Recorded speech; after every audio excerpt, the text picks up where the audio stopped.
আচ্ছা চোৱা প্ৰশ্নটো আছিল এইটো এটা অসম্ভৱ ঘটনাৰ বাবে কোনটো সত্য হ'ব অসম্ভৱ ঘটনা হ'লে তাৰ সম্ভাৱিতাটো সদায় কি হ'ব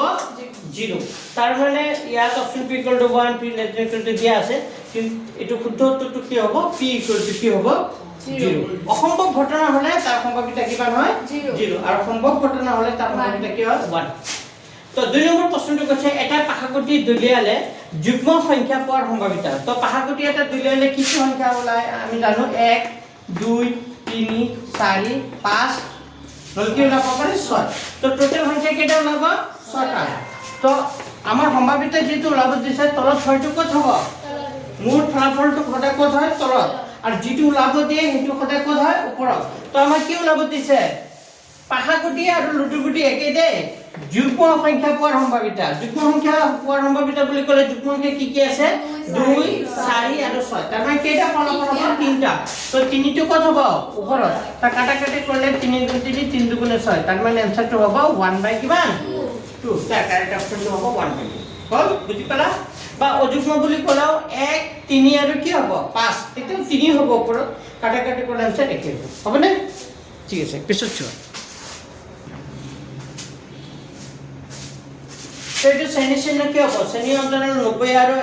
120 শ্ৰেণী চিহ্ন কিমান হ'ব কোৱা কেনেকৈ ওলাই মনত আছে নে পাহৰিছা শ্ৰেণী চিহ্ন কেনেকৈ ওলাই মনত আছে নে পাহৰিলা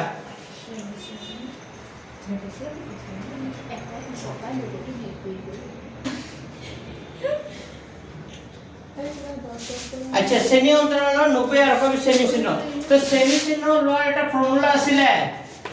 মই কৈ দিছো শ্ৰেণী চিহ্ন লোৱাৰ ফৰ্মুলাটো কি আছিলে মনত আছে নে কি আছিলে উচ্চ সীমা প্লাস নিম্ন সীমা ডিভাইডেড বাই কি 2 এটো হল নিম্ন সীমা এটো হল কি উচ্চ সীমা তো এই দুটো যোগ কৰি 2 এৰে কি কৰি দিব লাগে হৰণ হ'ব মই লিখি দিও ইয়াত লিখিবা উচ্চ সীমা প্লাস কি হ'ব নিম্ন সীমা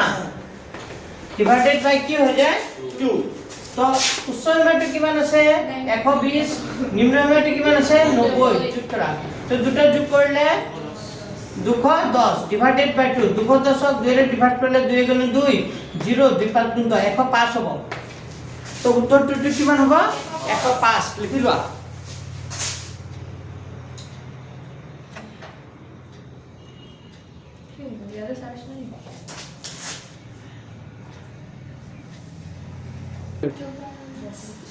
এটা সময় 520 টকা এটা সময় 520 টকা কি আছিল 2 পাই আর ইটো উত্তৰটো কি হ'ব এটা সময় 520 টকা হ'ব 2 পাই কি হ'ব আর পিছৰ প্ৰশ্নটো লিখা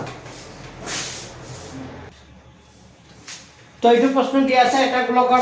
পৃষ্ঠকালি 616 সেন্টিমিটাৰ স্কয়াৰ তেন্তে ব্যাখ্যা দাও তো অ্যাকৰ্ডিং টু কোয়েশ্চন পৃষ্ঠকালি গোলকৰ পৃষ্ঠকালি দিয়া আছে গোলকৰ পৃষ্ঠকালি মানে কি 4 পাই r স্কয়ার মানে কিমান দিয়া আছে 600 কিমান দিয়া আছে 16 তো ইয়াৰ পৰা তুমি কি উলাব লাগিব ব্যাখ্যাৰ্থ কি উলাব লাগিব ব্যাখ্যাৰ্থ বেলকাও আহিব তো এইটো কৰি যাব লাগিব কৰি কলেহে গম পাবা 4 4 লিখিলো পাই মানে কিমান জানো পাই মানে হল 7 ভাগৰ কি হ'ব 22 ইনটু কিমান হ'ব r স্কয়াৰ ইকুয়াল টু 600 কিমান হ'ব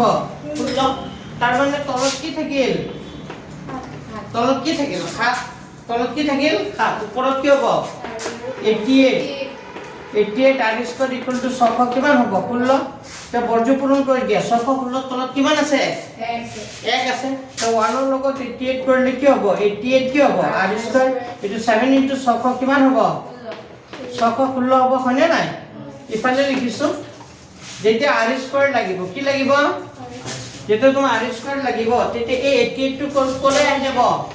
ওপৰত 7 পূৰণ 616 হ'ব তলত হ'ব এই 88 টো ক'লে আহি যাব তললৈ এটা কাটাকাটি কৈ আছে কিহেৰে যাব 2 ৰে তো যাব কাৰণ এইটো যুগ্ম সংখ্যা এইটো যুগ্ম সংখ্যা 2 ৰে কাটো 2 ৰে কাটিলে 2 4 গুণ 8 2 4 গুণ কিমান 8 2 ৰে কাটিলে 2 3 গুণ কিমান 6 দুটা অংক লাগে 0 2 8 গুণ কিমান 16 আকৌ 2 ৰে যাব 2 দুগুণে কিমান 4 2 দুগুণে 4 2 গুণ 2 থাকিলে 10 2 5 গুণ 10 2 4 গুণ 8 আকৌ 11 ৰে যাব 11 দুগুণে কিমান হ'ব 22 11 গুণে কিমান 11 থাকিল কিমান 4 নহলে কাম কৰা 22 ৰে 7 বাৰ যাব নেকি 22 7 বাৰ যাব না নাই 22 7 গুণ কিমান হ'ব 154 তো ডাইরেক্ট 22 এর কাটি দিলো 22 গুণে 22 22 7 গুণ কিমান 154 হয়নে তার মানে আমি গম পালো যে r স্কয়ার মানে কি পালো হাত কেটে পালো দুটা তার মানে হাত দুটা মানে কি লিখিব পারো মই 7 স্কয়ার লিখিব পারো বুঝি পাইছে না মোৰ কথা তো স্কয়ার পুরো কাটি দিয়া তার মানে কি হ'ব r = কিমান হ'ব 7 তো ব্যাখ্যাটো খাস হবে আছে না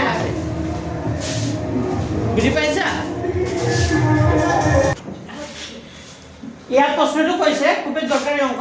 কৈছে যদি ত্ৰিভুজ ABC বি কোণ সমান চি কোণ আৰু চি কোণ কি বুলি কৈছে সমান কিমান বুলি কৈছে 60 আৰু AB বাহুটো কিমান বুলি কৈছে AB বাহুটো 4 তে AB বাহু 4 হলে তেতিয়া হলে ত্ৰিভুজটোৰ পৰিসীমা মানে কি বুজি পাইছা পৰিসীমা মানে কি হয় পৰিসীমা মানে বাহু তিনিটাৰ যোগফল যোগফলক ত্ৰিভুজটো কি বুলি কয় পৰিসীমা তো AB BC আৰু AC যোগ কৰিলে যেটো হ'ব এটোৱে হ'ব ত্ৰিভুজটো কি হ'ব পৰিসীমা এটা তুমি বুজিব লাগিব বি কোণটো সমান চি কোণ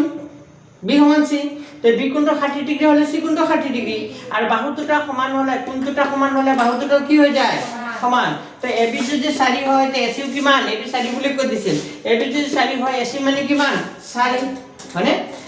এটা কথা হল তুমি বুজিব লাগিব ABC এটা ত্ৰিভুজৰ তিনটা কোণৰ যোগফল কিমান 180 ডিগ্ৰী কিন্তু আমাৰ বেছি বাহু মাপ লাগে দেই এটা আমি কোনটো আগতে ওলাই লও 180 যদি তিনটা কোণৰ যোগফল দুটা মিলি B আৰু C মিলি কিমান হৈ আছে 120 B আৰু C মিলি কিমান হৈ আছে 120 B আৰু C মিলি যদি 120 হয় তে 180 পৰা 120 বাদ দিয়া থাকিল কিমান 60 তো এই এক কোণটো কিমান হ'ব 60 ডিগ্ৰী আৰু এক কোণটো 60 ডিগ্ৰী হোৱাৰ লগে লগে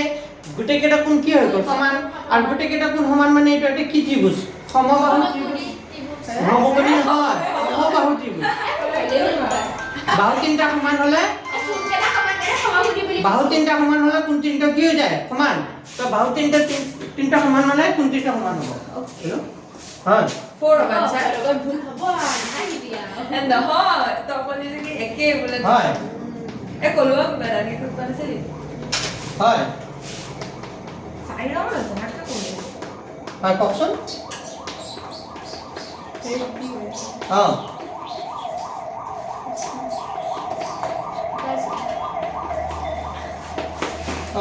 কাৰ্ডটো অৰিজিনেল কাৰ্ডটো অহা নাই আৰু জেৰক্স কপিটো কামত দিব লাগে এইটো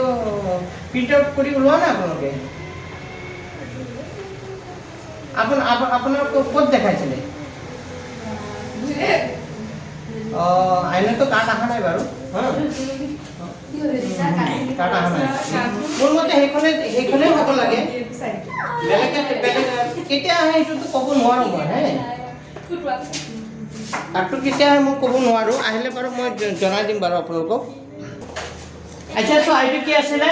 ত্ৰিভুজ ABC এটো বুজি পাইছে নহয় তিনটা কোণ সমান হোৱা মানে কি বাহু তিনটা কি হৈ যাব সমান বাহু তিনটা সমান হোৱা মানে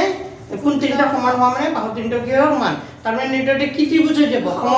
সমবাহু হলে গোটেই কেইটা বাহুৰ মাপে কি 4 4 4 হ'ব তো ত্ৰিভুজটোৰ পৰিসীমা মানে বাহু তিনটা কি যোগফল কিমান হ'ব 12 তো ক্ষেত্ৰফলটো কিমান হ'ব 12 সেমি